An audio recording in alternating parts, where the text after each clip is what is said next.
پر زړه تصویر جوړوم ستا د عینینو خاورې رنجه راکړه ستا د قدمینو. محترمو اوریدونکو، ستاسو پام راړو د الحاج مولوي محمد یاسین فهیم صاحب د سید عالم صلی الله علیه وسلم د سپیڅلو مسکاو و خپرونو ته.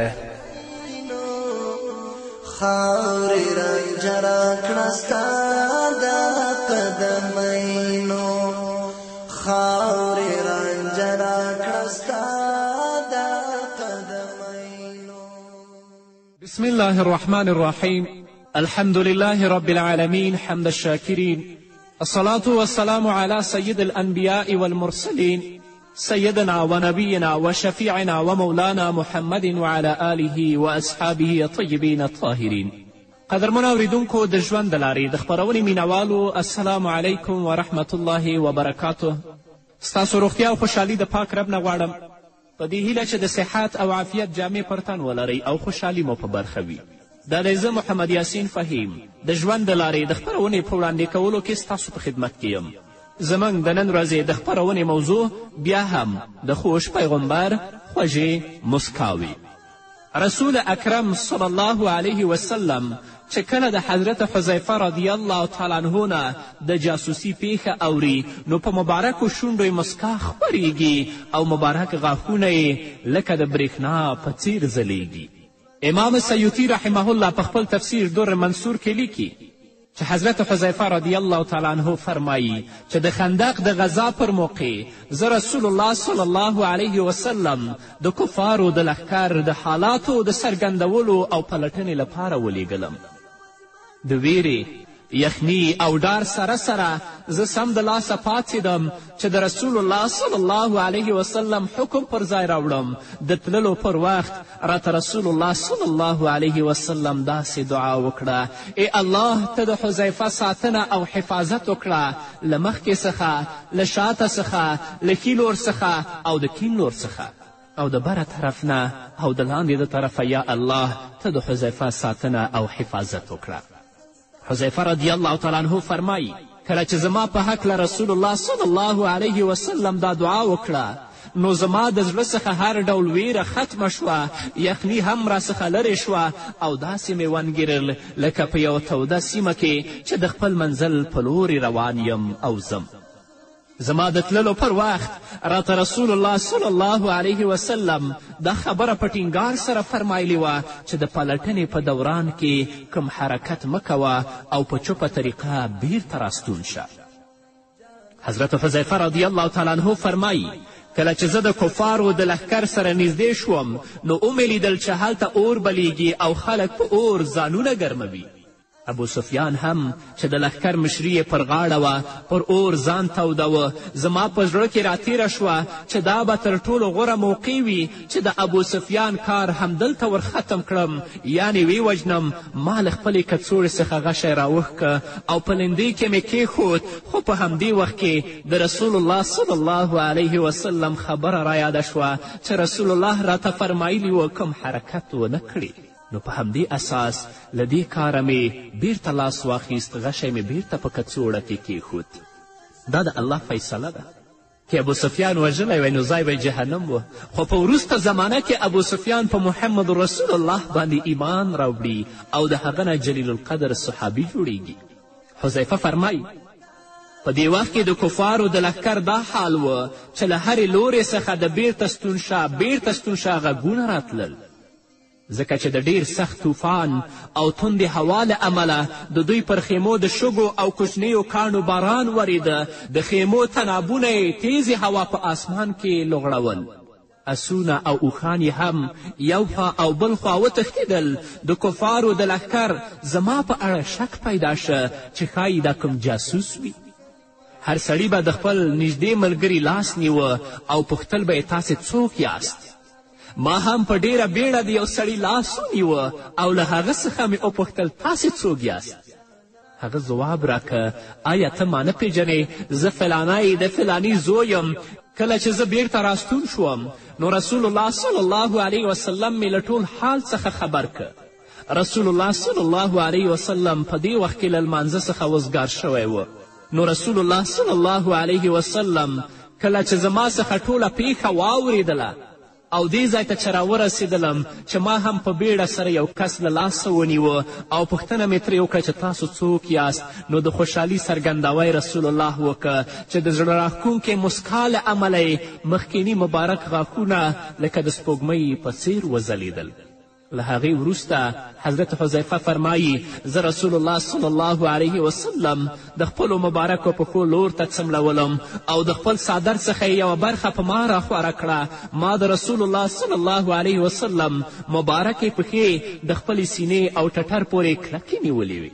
تاسو ګورئ کله چې رسول اکرم صلی الله علیه وسلم د حضرت حذیفه رضی الله تعالی عنه نه دا خبره اوري نو په مبارکو شونډو یې مسکا خپریږي چې غاښونه یې لکه د سپوږمۍ په څیر ځلیږي. همدارنګه رسول اکرم صلی الله علیه وسلم د نعیمان رضی الله تعالی عنه د اوښ پر ذبحه کولو باندې خاندي او په مبارکو شونډو یې مسکا خپریږي. ابن اسیر لیکي چې ربیعه بن عثمان رضی الله تعالی عنه فرمایي چې یو کلیوال پر خپل اوښ سپور او مدینې منورې ته راغی. خپل اوښ یې د مسجد نبوي څخه د باندې وتړه. له هغې وروسته د محمد رسول الله صلی الله علیه وسلم په خدمت کې حاضر شو. ځینې صحابه و کرامو رضی الله عنهم نعیمان رضی الله تعالی عنه ته وویل که تاسې دا اوښ ذبحه او حلال کړئ نو موږ ټول به یې غوښه وخورو. پاتې شو د دې اوښ قیمت، نو قیمت به رسول الله صلی الله علیه وسلم ادا کړي. عربي او کلیوال رسول الله سره ناست دی، اوښ یې بیرون تړلی دی او صحابه کرام دا تصمیم نیسي تر دې چې هغه اوښ نعیمان رضی الله تعالی عنه ذبحه او حلال که. سړی خبر نه دی. کله چې کلیوال بیرته ستنېده نو ویلیدل چې اوښ یې ذبحه او حلال کړی شوی دی. نو شور او غوغا یې پیل کړه او رسول الله صلی الله علیه وسلم ته آواز وکړه. رسول الله صلی الله علیه وسلم د باندې تشریف راوړ او وی فرمایل چا دا کار کړی؟ صحابه و کرامو رضی الله عنهم جواب ورکه نعیمان رضی الله تعالی عنه دا کار کړی او د دې اوښ هغه ذبحه کړی دی. رسول الله صلی الله علیه وسلم د حضرت نعیمان رضی الله تعالی عنه په لټه کې د زباعه بنت زبیر بن عبدالمطلب کور ته ورسید. نعیمان رضی الله تعالی عنه هلته پټ شوی و.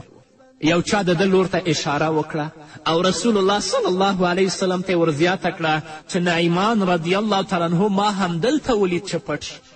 رسول الله صلی الله علیه وسلم له هغه ځایه نعیمان رضی الله تعالی عنه را اوښکو او ترې وپوښتل چې تاسې دا کار ولې کړی دی؟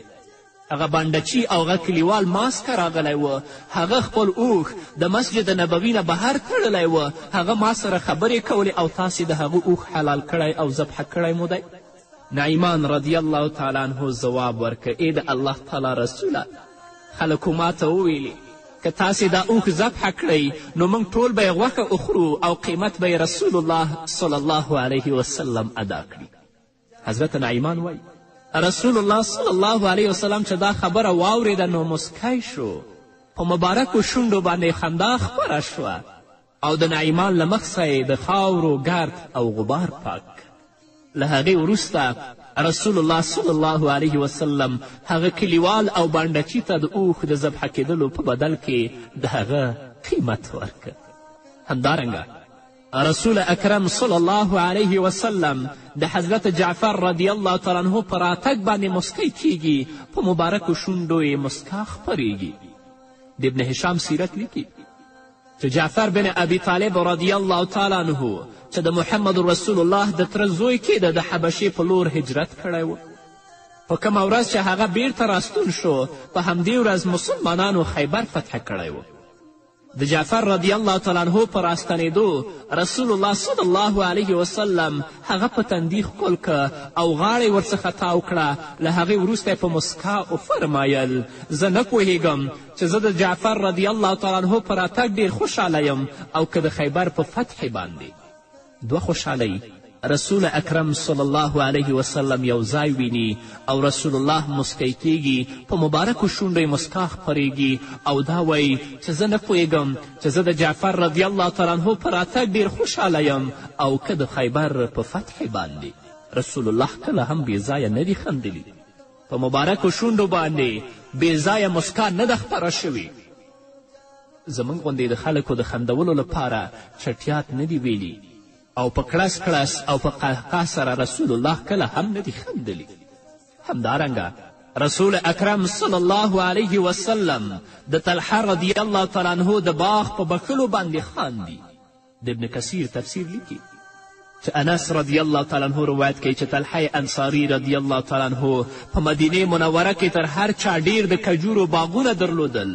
د ده یو باغ د بیرحا په نوم و چې حضرت طلحه انصاري رضی الله تعالی عنه ته تر ټولو زیات غوره او زړه ته نږدې باغ و. دا باغ مسجد نبوي سره نږدې و او ډیرې خوږې اوبه او خوږې کجورې درلودلې. هغه باغ اوس په مسجد نبوي کې داخل دی. ځینې دوستان هلته ول چې کومه خوږه چینه وه په هغه باغ کې د هغې چینې ځای ما ته راوښوده چې اوس په مسجد نبوي کې داخل دی او کومه حصه چې د باغ وه هغه یې ما ته هم راوښودله. زه الحمدلله هلته وګرځېدلم. رسول الله صلی الله علیه وسلم به زیاتره وخت دې باغ ته تشریف راوړو او د دې اوبه به یې څښلې ځکه اوبه یې ډېرې خوږې وې. کله چې د قرآن کریم دا آیت را نازل شو لن تنالوا البر حتی تنفقوا مما تحبون، تاسو به هیڅکله د نیکي لوړه درجه حاصله نه کړئ تر څو پورې چې د الله په لاره کې تر ټولو غوره مال خرچ نه کړئ. د دې آیت له اورېدو سره سم حضرت طلحه انصاري رضی الله تعالی عنه د رسول الله صلی الله علیه وسلم په خدمت کې حاضر شه او وړاندیز یې وکړه ای د الله رسوله ما ته د بیرحا باغ تر ټولو باغونو زیات غوره او زړه ته رانږدې دی او الله رب العزت حکم کړی چې تر ټولو غوره مال زما په لاره کې خرج کړئ نو زه همدا باغ د الله په لاره کې وقف کوم. ای د الله رسوله ستاسې چې څرنګه خوښه وي په هماغه څیر له دې باغ څخه مصرف وکړئ. رسول الله صلی الله علیه وسلم چې د طلحه رضی الله تعالی عنه دا خبره واورېده نو د ډېرې خوشحالي څرګندوه یې وکړه او په مبارکو شونډو یې مسکا خپره شوه چې مبارک غاښونه یې د سپوږمۍ په څیر ځلېدل چې د واورې نه سپین ول چې د هغه د ترحم او د شفقت نظر په ټولو صحابهو باندې پرېوت.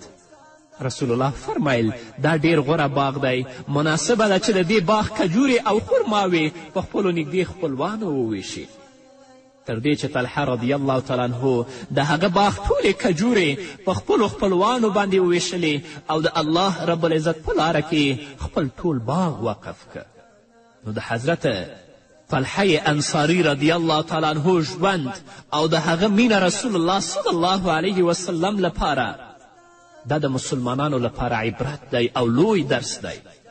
هغه شی د الله رب العزت په لاره کې مصرف کړئ چې در ټولو نه زیات هغه تاسو ته غوره وي. هسې مالونه د الله په لار کې مه مصرفوئ، مې ورکوئ چې هغه د ستاسو د کاره غورځېدلي وي او وایي به چې دا به د الله په لاره کې ورکړم. داسې نه، که غواړئ چې ستاسو نه الله راضي شي او د الله رسول صلی الله علیه وسلم راضي شي نو هغه مال د الله رب العزت په لاره کې مصرف کړئ چې تر ټولو زیات هغه تاسو لپاره غوره وي. لکه څنګه چې د بیرحا باغ حضرت طلحه انصاري رضی الله تعالی عنه د الله په لاره کې وقف که نو کله چې رسول الله صلی الله علیه وسلم د حضرت طلحه انصاري دا خبره اوري نو په مبارکو شونډو یې مسکا خپریږي او هغه ته وایي دا ډیر غوره باغ دی، مناسبه ده چې د دې باغ کجورې په خپلو نږدې خپلوانو وویشي. او حضرت طلحه انصاري رضی الله تعالی عنه هم د رسول الله صلی الله علیه وسلم دی امر ته غاړه ږدي. نور به واورو قدرمن اورېدونکو خود یوې دمې نه وروسته.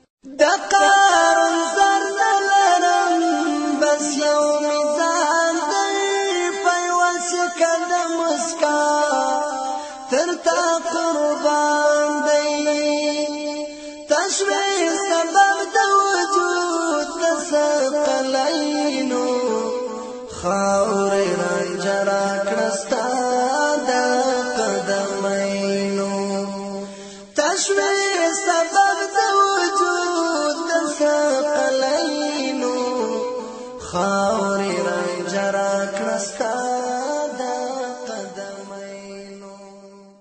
قدرمنو اورېدونکو بیا هم زموږ سلامونه او نیکې هیلې ومنئ. همدارنګه کله چې د زید بن ارقم د تصدیق او سپیناوي آیتونه نازلیږي نو رسول اکرم صلی الله علیه وسلم مسکی کیږي او په مبارکو شونډو یې مسکا خپریږي، غاښونه یې د سپوږمۍ او ستورو په شان ځلیږي.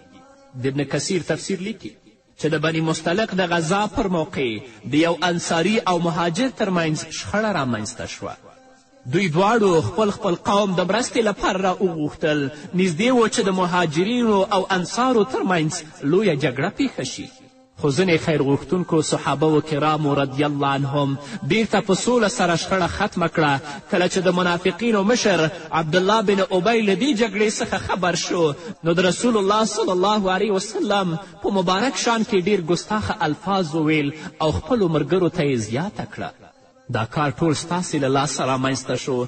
تاسې خلکو دې مهاجرینو ته په خپل ښار کې ځای ورکه، دوی ته مو له خپل مال څخه نیمه برخه ورکړه. که تاسې له دوی سره مرسته ونه کړئ نو دوی به بیرته مجبوره شي او خپلې سیمې ته به ولاړ شي. په الله رب العزت باندې قسم چې موږ کله مدینې ته ورسېدلو نو موږ عزت لرونکي خلک به دوی ذلیله او شرمنده خلک هرومرو له مدینې باسو. هغه منافق ځان ته د عزت خاوند ویلي او مهاجرینو رضی الله تعالی عنهم ته یې ذلیله او شرمنده ویلي، او دا تصمیم یې نیولی و چې کله د دې غزوې نه وګرځو نو موږ عزتمن خلک به دا ذلیل او شرمنده خلک د مدینې نه وباسو. زید بن ارقم رضی الله تعالی عنه چې اوس نوی د ځواني په موسم ورګډ شوی و، هغه هم په همدې ډله کې و چې دا خبره یې واورېده، نو په ډیره جذبه یې د منافقینو مشر عبدالله ابن ابی ته ورزیاته کړه، په الله قسم چې تاسې په خپله ذلیل او شرمنده یاست، په خپله قوم کې د هم عزت او درناوی نشته او نه تاسې کوم مرستندوی لرئ. د عزت او مرتبې څښتن خو محمد رسول الله صلی الله علیه وسلم دی. الله تعالی دوی ته عزت ور په برخه کړی دی او په خپل قوم کې هم عزت او احترام شته دی. عبدالله ابن ابی منافق چې دا خبره واورېده نو وار پارې خطا شو او په رپېدلې بڼه یې ورزیاته کړه، غلی شه، ما خو همداسې ټوکه کوله، او دا د منافقینو خیاست هم دی. زید بن ارقم ته وایي غلی شه، ما خو همداسې ټوکه کوله. خو زید بن ارقم رضی الله تعالی عنه د ده ټولې خبرې رسول الله صلی الله علیه وسلم ته واورولې چې دې منافق ستاسو په شان کې داسې ویل. په همدې موقع عمر رضی الله تعالی عنه رسول الله صلی الله علیه وسلم ته ویلې ای د الله رب العزت رسوله، ما ته اجازه راکړه چې زه د عبدالله بن ابی سر له غاړې غوڅ کړم او همدا نن ورځې دوزخ ته ورسوم. خو رسول الله صلی الله علیه وسلم اجازه ورنه کړه. کله چې عبدالله ابن ابی له دې کاره خبر شه چې د ده ټولې خبرې رسول الله صلی الله علیه وسلم ته رسول شوي دي، نو د رسول الله صلی الله علیه وسلم په خدمت کې حاضر شه او په دراغو یې قسمونه وخوړل او وی ویل چې ما هیڅ نه دي ویلي او زید پر ما دروغ او تورونه لګولی دي. ما هیڅ نه دي ویلي، خو زید په ما باندې دروغ ویلي او په ما باندې تورونه لګولي. د انصارو ځینې خلک هم د سفارش کولو لپاره د رسول الله صلی الله علیه وسلم په نبوي دربار کې حاضر شول او وړاندیز یې وکړه ای د الله رسوله، عبدالله ابن ابی د خپل قوم مشر دی او ډیر لوی او مخور سړی دی، د یو ځوان هلک خبرې د ده په مقابل کې د منلو وړ نه دي. کیدای شي له دې هلک څخه غلطي شوي وي او یا په خبره سم نه وي پوه شوی.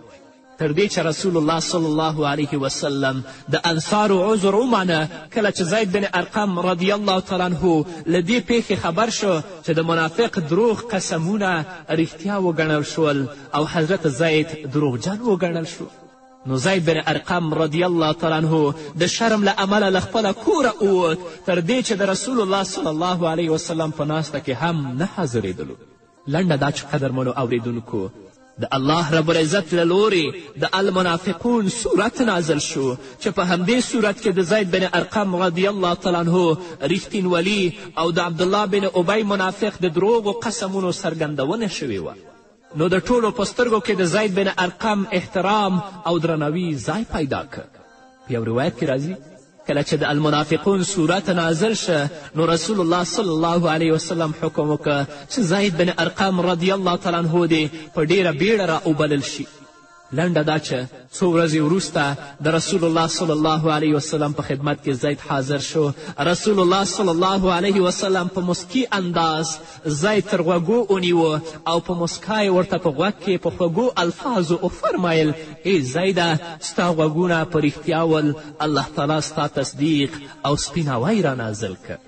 نو کله چې الله رب العزت د حضرت زید بن ارقم رضی الله تعالی عنه تصدیق او سپیناوی کوي، نو رسول الله هغه په مسکی انداز تر غوږونو نیسي او په مسکا ورته په غوږ کې وایي: ای زیده، ستا غوږونه په رښتیا ول الله رب العزت ستا تصدیق او ستا سپیناوی را نازل که. نو د رسول الله دې خندا چې کله دا مسکا په شونډو خپریږي، مبارک غاښونه یې د سپوږمۍ په شان ځلیږي، په صحابهو باندې د رحمت او د شفقت سوری خپروي. همدارنګه قدرمنو اوریدونکو، رسول الله صلی الله علیه وسلم چې کله د ابوالهیثم رضی الله تعالی عنه خبره اوري، نو په هغه باندې مسکی کیږي او په مبارکو شونډو یې مسکا خپریږي. د ابن هشام سیرت لیکي کله چې بیعت ثانیه یعنی دویم بیعت وشو، نو رسول الله صلی الله علیه وسلم انصارو ته د الله رب العزت د پاک دین بلنه ورکړه، د قرآن آیتونه ورته واورول او د اسلام لور ته یې وهڅول. رسول الله صلی الله علیه وسلم ټولو ته دا هم وفرمیل: ای خلکو، آیا تاسې په دې خبره بیعت کوئ چې زما ساتنه به په داسې ډول کوئ لکه څرنګه چې د خپل اهل و عیال ساتنه مو په خپل ځان لازم ګرځولې ده؟ برا رضی الله تعالی عنه زیاته کړه: هو د الله تعالی رسوله، په هغه ذات قسم چې هغه تاسې پر حقه نبي رالیږلي یاست، موږ به ستاسې داسې خیال او ساتنه کوو لکه څرنګه چې د خپل مال او د اولادونو ساتنه کوو. موږ جنګیالي یو، هر ډول وسله او جنګي توکي لرو او ټول عمر مو د تورې تر سوري لاندې تیر شوی دی چې د خپل پلار او نیکه څخه راته دا لاره په میراث کې را رسېدلې ده. ابوالهیثم رضی الله تعالی عنه ورزیاته کړه: ای د الله رسوله، بې له شکه زموږ او د یهودیانو دوستي ده، موږ به ستا په خاطر له دوی سره دوستي غوڅه کړو او له دوی سره به مړی او ژوندی پرېږدو، خو که الله تاسې ته غلبه در په برخه کړي او تاسې خپل قوم ته بیرته ورستون شئ، نو موږ به همداسې پرېږدئ. یعنې که الله غلبه در کړي، موږ به پرېږدئ او تاسې به بیرته زموږ نه لاړ شئ. رسول الله صلی الله علیه وسلم چې د ابوالهیثم دا خبره واورېده، نو په مسکا شه، په مبارکو شونډو یې مسکا خپره شوه او په زړه راښکونکې مسکا یې ورزیاته کړه: زموږ وینه ستاسې وینه ده، زموږ عزت او حیا ستاسې عزت او حیا ده، زه له تاسې څخه یم او تاسې له موږ څخه یاست. زه به له هغه چا سره جنګېږم چې له تاسې سره جنګ کوي او له هغه چا سره به سوله کوم چې تاسې ورسره سوله کوئ. نو دا د رسول الله مبارکه مسکا وه چې ټول صحابه ورته یې اطمینان او سکون وبخه او د رسول الله صلی الله علیه وسلم په خبره باندې ډاډه شول. نو قدرمنو اوریدونکو، دا به زموږ د نن ورځې خپرونه چې ستاسو درانه حضور ته وړاندې شوه. تر بلې خپرونې پورې چې زه بیا هم ستاسو درانه حضور ته راځم، تاسو ټول په پاک رب سپارم. پاتې ژوندم نیکمرغه، ښاد، بریالي او کامیاب اوس. سترګو ساتي ستوری مې ستا د مینې په زړه کې ناڅي، ښایست و تا ته حیران د قمرینو، خاورې رنجه راکړه ستا د قدمینو، ښایست و تا ته حیران د قمرینو، خاورې رنجه راکړه ستا د قدمینو، پر زړه تصویر جوړوم ستا د عینینو،